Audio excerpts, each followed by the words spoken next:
अलग पुराणों में अलग अलग उसकी कथा आती है।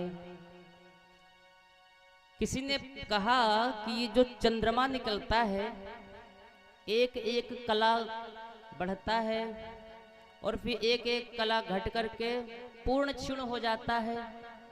तो ये क्षीण होने के बाद अमावस्या में चंद्रमा कहाँ जाता है, कहाँ अमावस चंद्रमा और कहाँ जनक ससुराल। जो जनक है इनकी ससुराल कहाँ है।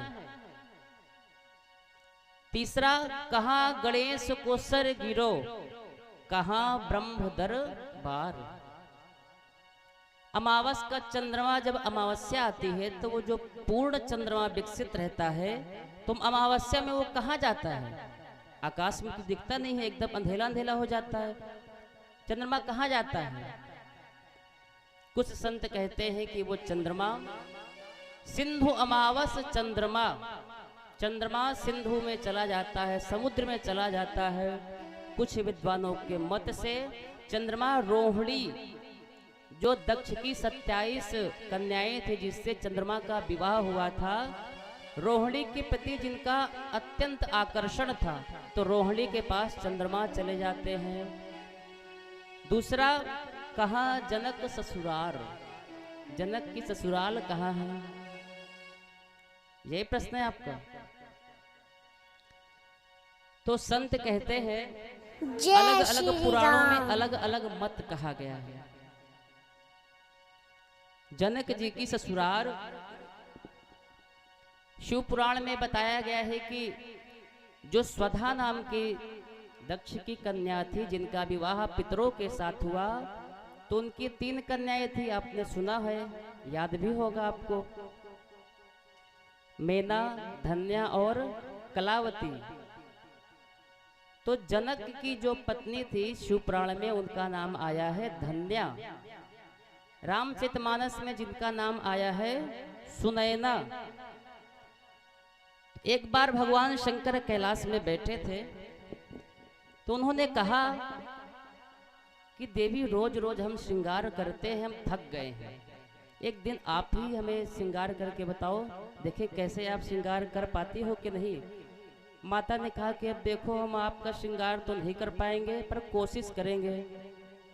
बिच्छू कहाँ पहनाए, सांप कहाँ पहनाए, जटा कैसे बांधे, कोशिश करेंगे। माता ने सुंदर श्रृंगार किया भगवान शंकर का जैसे बना,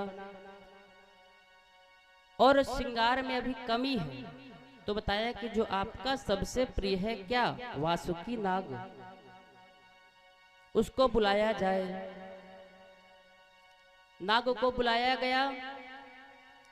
कोई कहते हैं भगवान को वासुकी नाग प्रिय है, कोई कहते हैं भगवान को शेष नाग अति प्रिय है।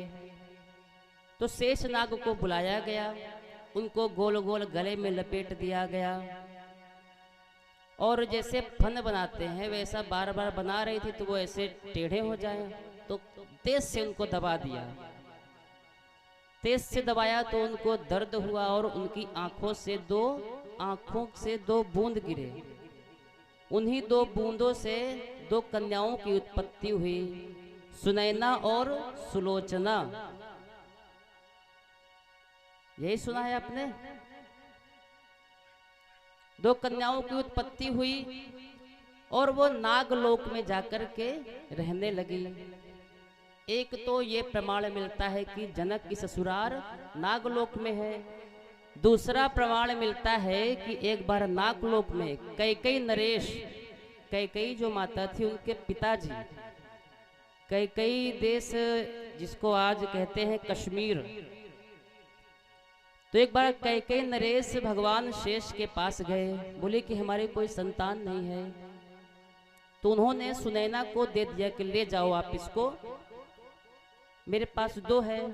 तो एक प्रमाण ये भी मिलता है कि भगवान जनक जी की ससुराल कश्मीर में है और एक प्रमाण मिलता है कि जनक की ससुराल कहाँ है, कहाँ है, नागलोक में।